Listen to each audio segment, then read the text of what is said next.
ഖത്തറിലെ ഇസ്രായേൽ ആക്രമണത്തിന്റെ പശ്ചാത്തലത്തിൽ UN രക്ഷാസമിതി അടിയന്തര യോഗം ചേരാനിരിക്കെ വീണ്ടും പ്രകോപനവുമായി ഇസ്രായേൽ. ഖത്തറിൽ ഇന്നലെ പരാജയപ്പെട്ട ദൌത്യം പൂർത്തീകരിക്കും എന്നാണ് ഇസ്രായേലിന്റെ ഭീഷണി.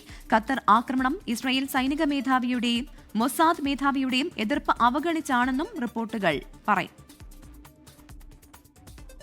പശ്ചിമേഷ്യയിൽ ഹമാസും ഇസ്രായേലും തമ്മിലുള്ള ചർച്ചകളിൽ മധ്യസ്ഥം വഹിക്കുന്ന ഖത്തറിലേക്ക് ഇസ്രായേൽ നടത്തിയ ആക്രമണത്തിൽ പ്രതിഷേധം പുകയുകയാണ്. അന്താരാഷ്ട്ര യുദ്ധ നിയമങ്ങളുടെ ലംഘനമാണ് നടന്നതെന്ന് സൗദി അറേബ്യയും UAEയും ഉൾപ്പെടെയുള്ള അറബ് രാജ്യങ്ങൾ വിമർശിച്ചു.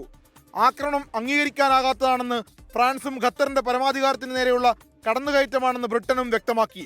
China, Russia, Italy, Portugal, Switzerland, Belgium എന്നീ യൂറോപ്യൻ രാജ്യങ്ങളും ഇസ്രായേൽ ആക്രമണത്തെ അപലപിച്ചു.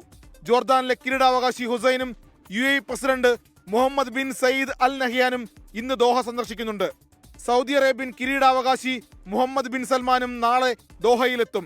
എന്നാൽ ഖത്തറിൽ ഇന്നലെ പരാജയപ്പെട്ട ദൗത്യം പൂർത്തിയാക്കുമെന്ന് ഇസ്രായേൽ മുന്നറിയിപ്പ് നൽകി. ശത്രുക്കൾ എവിടെയായിരുന്നാലും ഇല്ലാതാക്കുമെന്ന് ഇസ്രായേൽ പ്രതിരോധ മന്ത്രി ഇസ്രായേൽ കാറ്റ്സ് വ്യക്തമാക്കി. അതിനിടെ ഇസ്രായേൽ സൈനിക മേധാവിയും മൊസാദ് മേധാവിയും ഖത്തർ ആക്രമണ പദ്ധതിയെ എതിർത്തിരുന്നുവെന്ന് റിപ്പോർട്ടുകളുണ്ട്. എതിർപ്പിനെ അവഗണിച്ച് ബെഞ്ചമിൻ നെതന്യാഹുവും പ്രതിരോധ മന്ത്രി ഇസ്രായേൽ കാറ്റ്സും ആക്രമണത്തിന് ഉത്തരവിടുകയായിരുന്നുവെന്ന് ഇസ്രായേൽ സ്രോതസ്സുകളെ ഉദ്ധരിച്ച് CNN റിപ്പോർട്ട് ചെയ്തു. ആക്രമണത്തിന്റെ പശ്ചാത്തലത്തിൽ UN സുരക്ഷാ കൗൺസിൽ അടിയന്തര യോഗം വിളിക്കും. അൾജീരിയയുടെയും പാകിസ്ഥാന്റെയും അഭ്യർത്ഥന പ്രകാരമാണ് യോഗം വിളിക്കുന്നത്. International desk 24. ലോകത്തെവിടെയായാലും ഏത് സമയത്തും 24 വാർത്തകളും ഓഗ്മെന്റഡ് റിയാലിറ്റി പാക്കേജുകളും എക്സ്പ്ലെയിനറുകളും വിശദമായി കാണാൻ ഞങ്ങളുടെ YouTube ചാനൽ നിങ്ങൾക്ക് സബ്സ്ക്രൈബ് ചെയ്യാം.